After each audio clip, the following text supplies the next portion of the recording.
읽은 그 출애굽기 15장 말씀 이전에 보게 되면은요, 출애굽기 14장에는 여러분이 잘 아는 것처럼 홍해를 가르시고 이스라엘을 구원하는 하나님의 역사가 아주 장엄하게 기록되고 있습니다. 여러분, 왜 홍해라고 하는 이름을 가졌을까요? 우리나라를 보게 되면은요, 동쪽에 있으면 동해, 서쪽에 있으면 서해, 남쪽에 있으면 남해, 그렇게 얘기하지 않습니까? 이 홍해라고 하는 이름은 왜 그러느냐면 그 붉은색을 지닌 그 플랭크톤이 많이 발생하게 되면 적조현상이라고 하죠. 그것을 통해서 아주 그 바다가 빨갛게 보여요. 원래 이 플랭크톤이 빨간색이거든요. 그래서 이 플랭크톤이 빨간색들이 많이 발생하게 되게 되면은요, 바다 물 색깔이 빨갛게 보여가지고서 붉은 바다, 홍해 이렇게 불러지게 되어진 것입니다. 그런데 이 홍해를 여러분들이 집에 가셔서 한번 찾아보시면 이 홍해 바다가 얼마나 큰 바다인 줄 압니다. 길이가요 2,300m나 되어져요. 그 서울과 부산의 거리가 약 400m니까 5배보다도 훨씬 많아요. 6배 조금 안 되고, 서울과 부산에 그만큼 이 홍해바다가 굉장히 길죠. 그런데 이 폭이 이렇게 지도를 보면 어떤 데는 굉장히 넓고 어떤 데는 이렇게 좀 바다 폭이 좁아요. 여러분, 수에즈 운하 있잖아요. 이게 수에즈 운하가 지나가는 곳이 이 홍해입니다. 이 홍해를 보게 되게 되면 원래는 아시아 그리고 아프리카가 한 대륙이었었는데, 그게 이제 지각 변동으로 말미암아서 대륙과 대륙이 이동을 하면서 아프리카와 아시아 사이에 땅이 벌어져서 생겨진 바다가 바로 뭐냐면 이게 홍해바다예요. 그래서 홍해바다는 절벽이에요. 절벽. 굉장히 그 수심이 깊어요. 다른 우리가 생각하는 서해 동해 바다를 생각하면 안 됩니다. 이쪽에 땅이 있어가지고서 그 땅들이 쫙 옆으로 밀리면서 이동하면서 생겼기 때문에 아주 깊이 들어가요. 그래서 양쪽으로는 보면은 원래는 그 물이 없는 걸로 생각하면은 절벽이 있는 거예요. 그 절벽, 그 고랑 속에 그 바다가 형성되어졌는데, 그러면 그 수심이 얼마나 되느냐 하면 아주 깊은 데는 2,850m 정도가 되어져야 굉장히 그 깊죠. 그만큼 절벽이 2,800m가 넘는 큰 높은 절벽, 그 속에 길이가 최대로 긴 것은 2,300km를 했잖아요. 그러니까 생각해 보세요. 거기 물이 가득 찬 그게 홍해바다인 것입니다. 근데 보통 그 2,850m가 가장 수심이 깊은 데고, 보통 평균이 490m 정도 이 홍해바다의 수심이 그렇습니다. 근데 얕은 데는요 한 30m가 되어져요. 그게 이제 홍해바다가 되어지는데, 하나님은 그 홍해바다를 갈리셔가지고서 이스라엘 사람들을 그 지긋지긋한 노예에서 해방시켰죠. 생각해 보시고, 아까도 제가 얘기했습니다만요, 그 홍해바다가 갈라졌으니까 그 절벽이라고 그랬잖아요. 그 절벽이 쫙 드러난 거예요. 절벽이. 그리고 밑에는 어떻게 해요? 그 땅이 쫙 드러났어요. 이렇게 생겼었구나. 어마어마했을 거예요. 그 절벽 밑에 그 물이 가득 찼었었는데, 아까도 얘기했지만 깊은 데는 2,850m, 평균 490m 수심이. 근데 그게 물이 딱 없어지고 마른 땅처럼 그 절벽 사이를 걸어서 하나님이 걷게 하셨었을 때에, 아마 이게 현실이야? 이거 실화야? 걸으면서도 뭐 어마어마함에 황당해가지고서 어마어마한 기적 가운데서 입을 다물지 못하고서 건넜을 거예요. 여러분, 그 홍해바다 갈라지기 전에 이스라엘 사람들은요, 애국 군사가 쫓아왔을 때 그들은 죽었다라고 생각을 했었어요. 그래서 여러분, 14장, 출애굽기 14장 11절 말씀 한번 볼까요? 출애굽기 14장 11절에 그때 상황을 이렇게 성경은 기록하고 있습니다. 그들이 또 모세에게 이르되 애굽에 매장지가 없어서 당신 우리를 이끌어내어 이 광에서 죽게 하냐 어찌하여 당신 우리를 애굽에서 이끌어내어 우리에게 이같이 하느냐. 죽을 줄 알았어요. 그 죽을 줄 알았는데 근데 이때 하나님은요 모세에게 지팡이를 들고 손을 바다 위로 내밀라 했었을 때 바다가 갈라졌죠. 여러분 상상해 보시죠. 아까 얘기했지만 수심이 2850m예요. 평균 490m예요. 그런 바다가 쫙 갈라지면서 양쪽으로 절벽이 보이고 그 사이에 땅이 나타났었을 때에 아마 어마어마한 그 장엄한 광경에 그들은 입을 다물지를 못했었을 것입니다. 자, 22절, 14장 22절 한번 봐봐요. 그때 어떤 광경이 펼쳐졌는가 하면 출애굽기 14장 22절을 같이 읽어봅니다. 시작. 이스라엘 자손이 바다 가운데를 육지로 걸어가고 물은 그들의 좌우에 벽이 되니. 아마 그들의 그 감격, 놀라움, 신비로움 이것들을 다 성경에는 담아내지는 못했지만 그때 물이 어떻게 갈라졌는지는 여기에 잘 기록되어지고 있습니다. 자, 그런데 이게 한꺼번에 쫙 갈라진 게 아니에요. 자, 27절 한번 말씀 볼까요? 27절입니다. 시작. 모세가 그 손을 바다 위로 내밀매 언제? 새벽이 되어 바다의 힘이 회복된지라. 그러니까 한 번에 쫙 갈라진 게 아니에요. 막 바람이 불어요. 바람이 부는데 언제까지 바람이 불었다? 새벽까지 바람이 불었어요.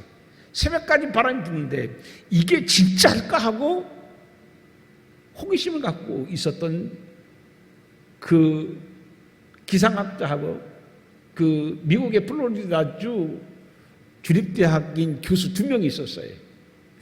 그 교수들이 이제 노프 박사하고 이 팔도라고 하는 박사 두 사람이 실험을 해봤어요. 이게 진짜 가능할까 해가지고 똑같은 그런 환경 뭐 이런 것들을 해가지고서 그 수심이라든지 이런 것들을 시뮬레이션 해가지고서 실험을 했는데 그런데 이게요 10시간에서 12시간 사이에 계속 이 성경 말씀처럼 밤새도록 그렇게 바람을 불게 했대요. 바람을 불게 했는데 그 홍해바다 물이 갈라진 현상이 그대로 나타나더래요. 그것을 실험하면 진짜 그렇게 될까라고 생각했다가 똑같은 결과를 가져온 이 두 학자는 얼마나 깜짝 놀랐을 거예요. 진짜구나. 아마 여러분들이 똑같이 실험을 했을 때 그 결과를 얻으면 이야, 요즘 젊은 사람들마다 현타했을 거예요. 이게 진짜구나, 실화구나. 아마 굉장히 놀랐었을 것입니다. 새벽까지 이게 갈라진 거예요. 아까도 얘기했지만요, 이게 넓은 곳은 300km가 되어져요. 폭이 넓은 곳은. 그런데 좁은 데는 얼마큼이냐? 홍해바다가 좁은 데는요, 약 30km가 돼요. 제일 좁은 데가 얼마라고요? 30km예요. 그래서 제가 30km면 얼마나 될까 하고 제가 조사를 해봤어요. 실감 있게 하기 위해서. 여러분, 제일 좁은 폭이 30km 있잖아요. 그럼 여기서 30km는 어느 정도 되냐면 우리 동강교에서 계룡시청까지가 딱 30km예요. 우리 동강교에서 어디까지? 계룡시청까지예요. 네이버에서 가면 찾아보셔보세요. 그렇게 나오더라고요. 어디로 가느냐에 좀 달리 좀 차이가 있지만 고속도로로 가느냐 국도로 가느냐 그 차이가 있지만 비슷해요. 그러니까 폭이 제일 좁은데도 여기서 계룡시청까지거든요. 근데 그게 갈랐다고 생각해 보세요. 말이 20, 30km죠. 쫙 이렇게 30km가 보였겠어요. 그게 어마어마한 그 바닷물이 그 밤새 바람이 불어가지고 그게 쫙 갈라지는데요. 그 바람이 힘이 어느 정도였었느냐면 이제 질퍽질퍽한 게 한 군데도 없고 뽀송뽀송하고 마른 땅이 된 거예요. 그거를 건너갔었던 이스라엘 사람들의 그 감격은 아마 걸으면서도 정말 이게 꿈이야 생시야라고 했었을 것입니다. 자, 그런데 이때 그들이 얼마나 깜짝 놀라고 감격에 벅찼었느냐면, 여러분 15장, 오늘 본문 출애굽기 15장 1절 맨 위에 보게 되면은 파란 글씨로 뭐라고 써 있어요? 모세의 노래라고 써 있습니다. 자, 1절을 한번 읽어봅니다. 시작. 이때에 모세와 이스라엘 자손이 이 노래를 여호와께 노래하니 일렀을 내가 여호와를 찬송하리냐고 쭉 찬송이 나와요. 그게 몇 절까지? 18절까지. 그리고 19절 바로 위에는 또 누구의 노래가 나와요? 미리암의 노래가 나와요.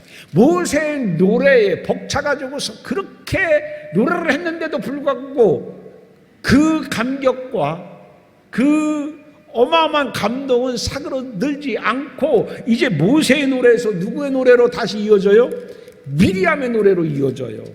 자, 그 19절서부터 쭉 보면은 21절까지 다시 오늘로 말하면은요, 찬양대를 조직해가지고서 하나님 앞에 막 장구도 치고 소구도 치고 북도 치고서 막 하나님 앞에 껑충껑충 뛰면서 하나님을 찬양하는 이야기예요.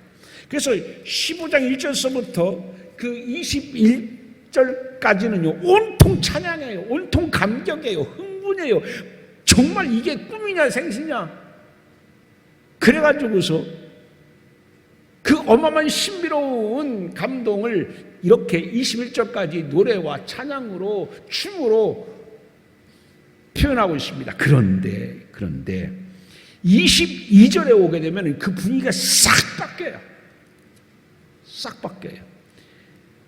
왜 바뀌냐면 22절 그 바뀐 이유를 22절에 이렇게 설명합니다. 22절 시작.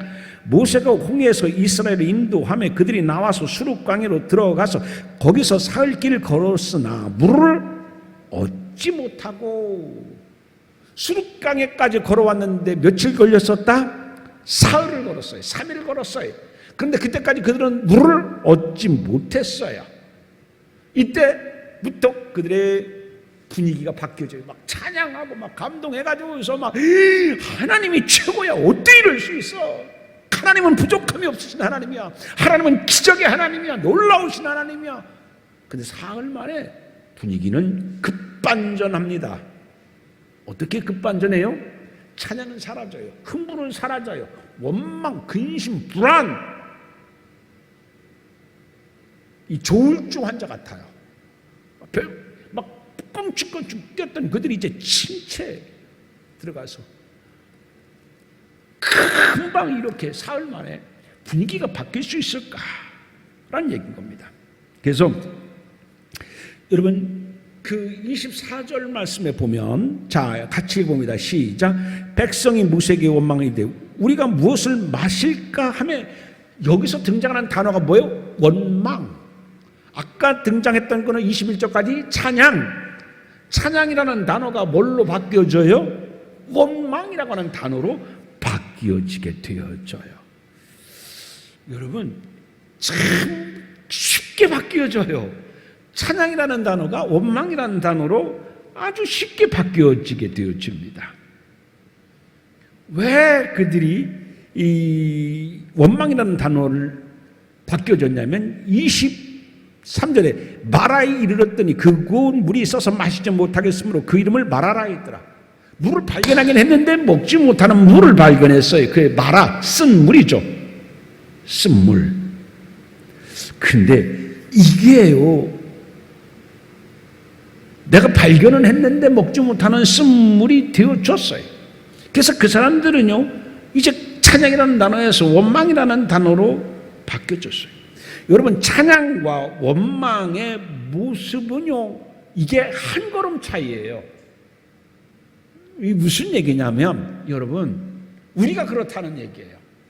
막 금방 하나님 은혜로 막 감사합니다 하다가 그 감사가 그렇게 오래 지속되지 못하고 조금 어려움이 생기면 금방 우리의 신앙이 변한다는 얘기예요. 누가 그렇다는 얘기예요? 너가 그렇다는 얘기예요. 내가 그렇다는 얘기예요. 사람이 그렇다는 얘기예요. 사람은 참 간사해요. 더우면 아우 더워 나는 겨울이 좋아. 겨울이 와서 막 추워 아이고 나는 여름이 차라리 나.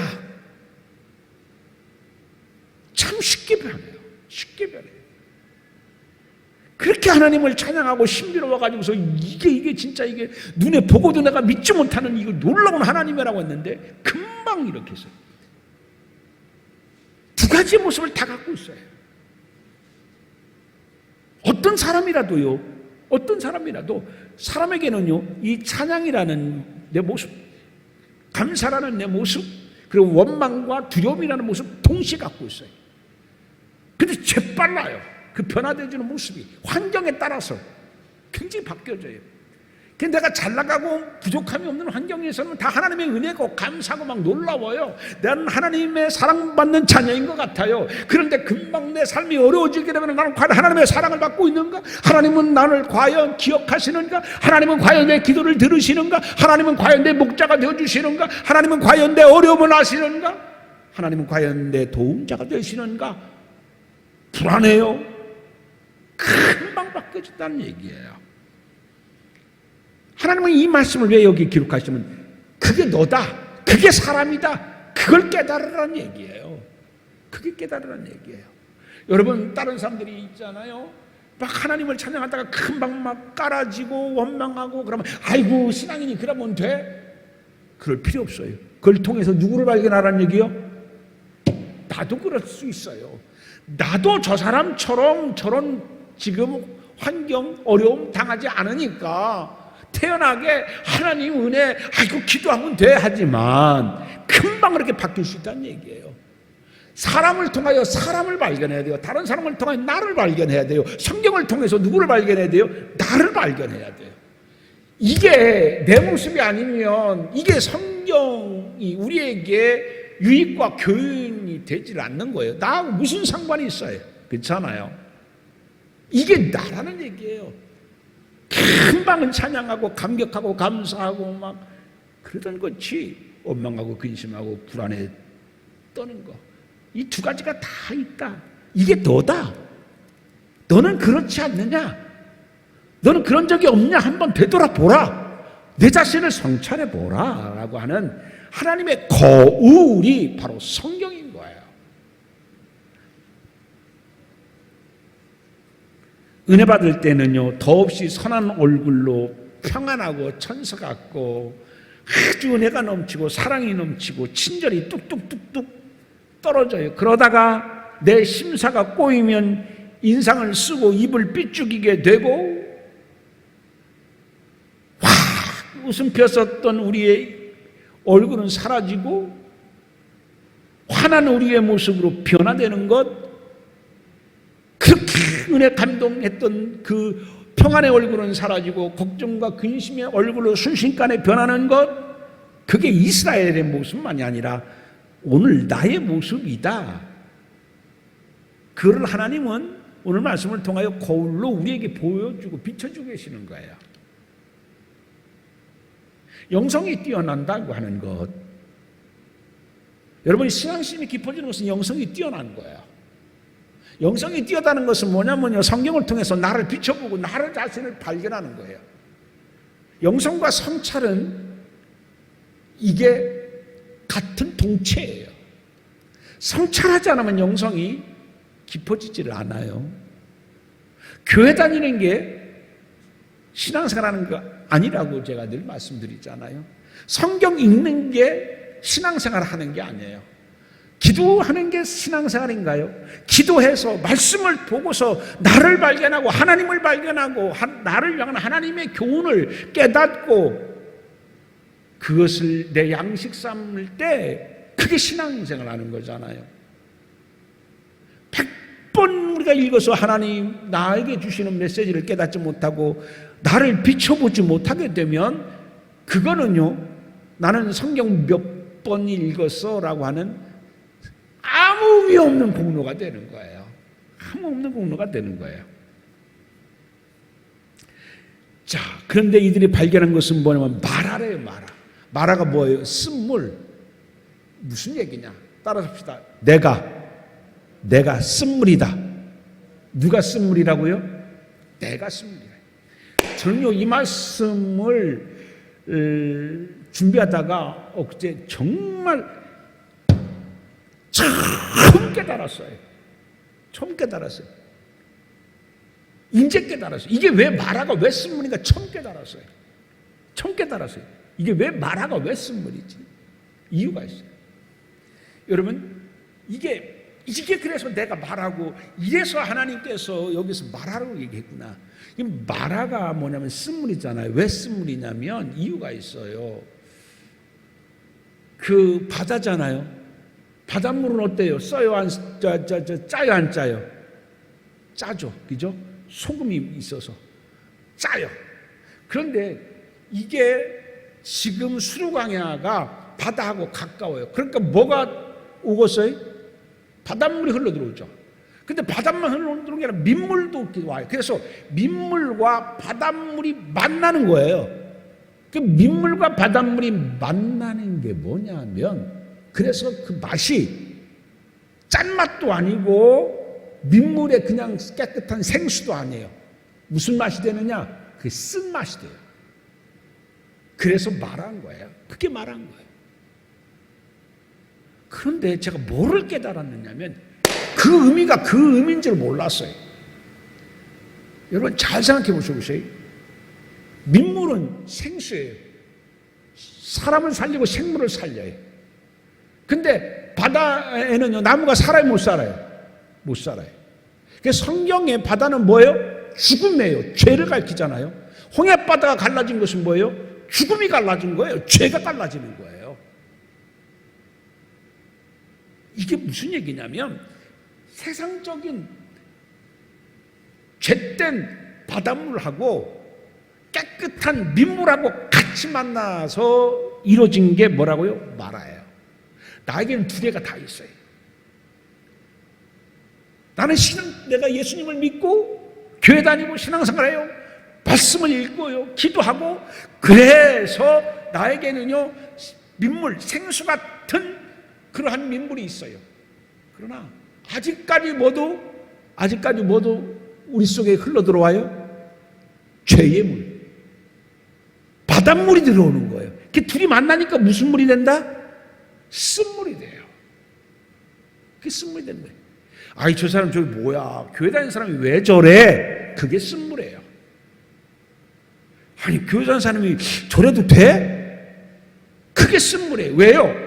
아직까지 우리는 깨끗한 생수가 되지 못했어요. 깨끗한 예수님처럼 생수가 되지 못하고 그 죄악의 바닷물이 들어와서 이게 만나요.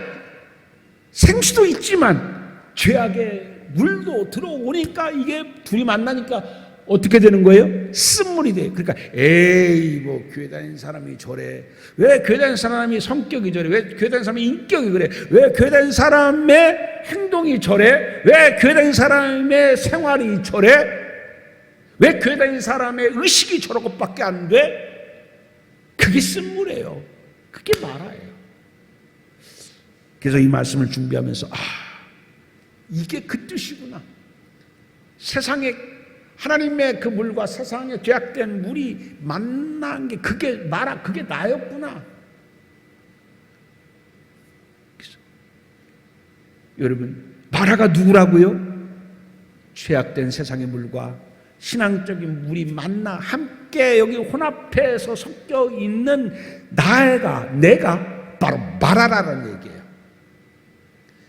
마라는 다른 사람에게 먹지 못하고 해를 줘요. 그리스도인은 다른 사람들에게 해를 끼치는 사람이 아니라, 마라가 아니라 생수가 되어야 돼요. 생수가 되어야 돼요. 근데 너는 지금 생수냐? 아니면은 신앙의 물과 세상의 죄악된 물이 함께 섞여 있어서 먹지 못하는, 다른 사람들이 가까이 하기 꺼려하는 쓴물이냐, 그런 얘기예요. 온 사람들이 달달하게 느끼는 단물이냐, 이게요. 아니면 난 저 사람은 좀 친하기 싫어. 저 사람하고 같이 있으면 불편해. 그게 쓴물인 거예요. 딴 게 아니에요. 아주 자기는 신앙생활 잘한다고 그래요. 그런데 주위 사람들은 늘 불편해해요. 싫어요. 저 사람만 없으면 좀 분위기가 더 좋을 것 같고, 저 사람만 없으면 좀 더 은혜로울 것 같고, 늘 시어머니처럼 하려고 하고 자기나 반듯하지 늘 누구를 가르치려고 들고 그게 쓴물이에요. 그게 쓴물이에요. 그런데 정작 자신은 쓴물인 줄을 모르는 거예요. 단물인 줄 알아요. 그게 오늘 현대인들의 신앙의 모습이 아닌가. 여러분 그걸 무찌르는 방법은 딱 하나밖에 없어요. 뭐예요? 우리가 쓴물을 죄악된 물을 우리가 바꾸는 것밖에 없어요. 생수로 가득해야 돼요. 말씀의 물로 가득해야 돼요. 그런데 여러분 이제 쓴물을 만났을 때 모든 이스라엘 사람들은요 얼굴이 변하고 마음이 변했어요. 찬양했던 그 기쁨의 얼굴은 변하여서 원망의 얼굴로 바뀌었잖아요. 그런데 안 변한 사람이 있어요. 홍해바다가 갈라지는 그 기쁨과 감동의 마음 얼굴을 그대로 마라 앞에서도 바꾸지 않고 변하지 않았던 사람이 있었는데 그 사람의 이름이 누구냐면 모세인 거예요. 그 사람이. 사랑하는 성도 여러분, 그게 신앙인 거예요. 어떤 환경에서도 불평하고 원망하고 3일 동안 물 먹지 못했을 때에 생각해 보세요. 이 고생했는데 아무 보람도 없이 막 입은 쩍쩍 갈라지죠. 입에서 단내는 나죠. 힘은 하나도 없죠. 막 얼마나 힘들었겠어요. 그러나 그 앞에서도 신앙의 기쁨을 잃지 아니하고 얼굴 하나 변하지 않고 그대로 그 기쁨을 그대로 유지하고 있는 사람이라고 하면은 얼마나 신앙이 좋겠어요. 그건 누구예요? 그게 모세예요. 모세를 빼놓고 많은 사람들은 어떻게 했어요? 바뀌었어요. 변했어요. 여러분 환경이 어때도 우리의 신앙의 모습은 변하지 않아야 되잖아요. 그런 저와 여러분 되기를 주님의 이름으로 축원드립니다. 그때 변하지 않았던 한 사람 모세에게 하나님께서는 뭐라고 말씀하시냐면요, 모세야 나뭇가지를 물에 던져라. 근데 그 나뭇가지가 뭐냐면 이게 대추야자나무예요. 대추야자나무는 여러분이 잘 알고 있는 그 백향목을 이야기를 해요.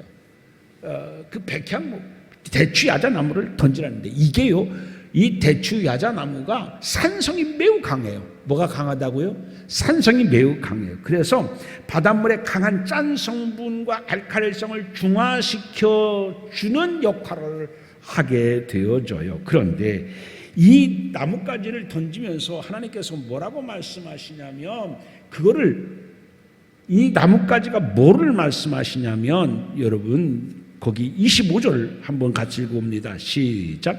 모세가 여호와께 부르셨더니 여호와께서 그에게 한 나무를 가르치시니 그가 물에 던지니 물이 달게 되어졌더라. 거기서 여호와께서 그들을 위하여 뭐를 정하시고 법도와 율례를 정하시고 그들을 심하실세. 나무가 뭐냐면 하나님의 말씀, 법도, 율례라는 얘기예요. 법도, 율례. 여러분 아까도 제가 얘기했잖아요. 이게 성경으로 하나님으로 예수님에 닮는 그런 생수 같은 모습이 나에게도 있어요. 그런 성품, 그런 생활의 모습 그게 있어요. 그런데 그 죄악된 바닷물 같은 그것이 나에게 오게 되니까 이게 쓴물이 됐잖아요. 그 쓴물이 단물이 되는 것은 오직 뭐만 변화시킬 수 있다? 말씀. 뭐가요? 말씀. 말씀이 들어오니까 어떻게 돼요? 말씀이 들어오니까 그게 뭘로 변화되어졌어요? 그게 쓴물이 금방 단물로 바뀌어지게 돼서 물이 달게 되어졌거든요. 자, 그러면서 25절 하나님께서 말씀하실 때 25절을 보면은 모세가 여호와께 부르더니 여호와께서 그에게 한 나무가 그가 물에 던지 물이 어떻게 되어졌더라? 달게 되어졌더라. 달게 되어졌어요. 말씀이 들어가니까 그 쓴물이 변하여 단물이 됐어요. 내 쓰디 쓴 성격, 내 쓰디 쓴 언어, 내 쓰디 쓴 모든 내 삶 속에서 버려져야 될 그러한 요소들이 이제는 정말 달달한 성격, 인품, 생활 되어졌다고 하는 얘기예요. 말씀이 들어가니까 그렇게 바뀌어져요. 여러분, 오늘 우리가 하나님의 말씀을 통하여서 우리의 삶에 이러한 놀라운 변화가 있기를 바랍니다. 쓴인격이 변하여 단인격이 되어지는 여러분 되기를 바랍니다. 우리의 사고도 쓴 사고에서 달달한 사고로 변화될 수 있는 여러분 되기를 주님의 이름으로 축원을 드립니다. 여러분, 그런데 이것 좀 보셔보세요. 자, 이렇게 변화되어지니까 27절 말씀 보세요. 시작. 그들이 엘림에 이르니 거기에 물샘 12과 종려나무 70그루가 있는지라. 거기서 그들이 그물 곁에 장막을 치니라. 여러분, 아까 제가 얘기했잖아요. 여러분, 물샘 몇? 12. 여기서 물샘은 뭐예요? 바닷물이 들어오는 물이에요? 안 들어오는 거예요? 안 들어와요. 여러분, 내가 변화되니까, 쓴물이 단물 되어지니까, 내가 변화되니까, 하나님 어디로 나를 인도하셨어요? 물샘 12이 있는 곳으로 인도하셨어요. 내 쓰디쓴 모습이 변화될 때 하나님은 우리에게 물샘 12의 축복을 주신다는 그런 얘기예요. 내 아집, 내 성격, 내가 고쳐야 될 여러 가지의 못된 습관 등등 사고방식, 삶의 태도, 이런 것들이 고쳐질 때, 달달하게 변화되어질 때, 말씀을 통하여 치료되어지고 말씀을 통하여 변화가 되어질 때, 내가 변화질 때에 하나님께서는 이스라엘 백성들을 물샘 12이 있는 곳으로 하나님 비로소 인도하셨다, 그런 얘기예요. 하나님 우리에게 말씀하셔요. 지금 내가 걷고 있는 삶의 자리가 수루광해 같으냐? 지금 거칠고 물도 없고 나무꾸러도 하나 없고 힘드냐? 그러면 내 자신을 변화시켜라. 쓴 인격이 다른 사람에게 곱지 않게 보이는 그런 너가, 저 사람은 진짜 참 그리스도인이야, 진짜 영성이 깊어, 참 속이 깊어, 괜찮은 사람이야, 그래, 저런 사람이 10명만 있어도 참 이 사회는 좋아질 만해, 그러한 성숙한 그리스도인이 될 때 너는 12샘에 있는 곳으로 하나님은 인도하실 것이다 라는 말씀인 것입니다. 사랑하는 성도 여러분, 오늘 우리가 내가 마라인 것을 꼭 기억하셔서, 하나님, 내가 마라였었습니다. 마라는 수륙강야의 그 지리적인 지역적인 곳에 있는 것이 아니라 내가 마라였었습니다. 변화될 것은 나임을 깨닫습니다. 내가 변화될 때 내 삶이 광야에서 물샘 12이 있고 종려나무 70그루가 있는 곳으로 하나님께서는 우리를 이끌어 주실 줄 믿습니다. 그렇게 기도하고 깨달아 우리의 인격의 변화, 신앙의 변화, 사고의 변화, 모든 생활의 변화를 통하여서 하나님의 새로운 인도함을 받는 귀한 우리 모두가 되어지기를 주님의 이름으로 축원드립니다. 기도합니다. 아버지 하나님, 감사함을 드립니다. 말씀을 통하여 내가 마라임을 깨닫습니다. 아버지, 내가 마라임을 하나님의 말씀 거울을 통하여 발견하게 하시니 감사함을 드립니다. 이 모습으로 과연 천국의 시민다운 모습으로 나는 자부할 수 없음을 고백합니다. 나는 정말 선하고 사랑 많으신 하나님의 자녀임을 자부하기에 너무나 부족한 모습임을 압니다. 연간의 연약함만은 탓하지 않게 도와주시옵시고, 이제 하나님의 말씀을 통하여 쓴물이 있어 단물로 변화되지는 우리가 되게 도와주시옵소서. 주여, 많은 사람들에게 인정받고 환영받고 우리의 삶의 선교가 되어지는 아름다운 당신의 자녀들로 살아가게 도와주시옵시고, 그럴 때 하나님께서 우리를 광야 같은 곳에서 이제 하나님 물샘 12이 있는 곳으로 우리를 이끌어주시는 축복 경험하게 하여 주옵소서. 예수님 이름으로 기도하옵나이다. 아멘.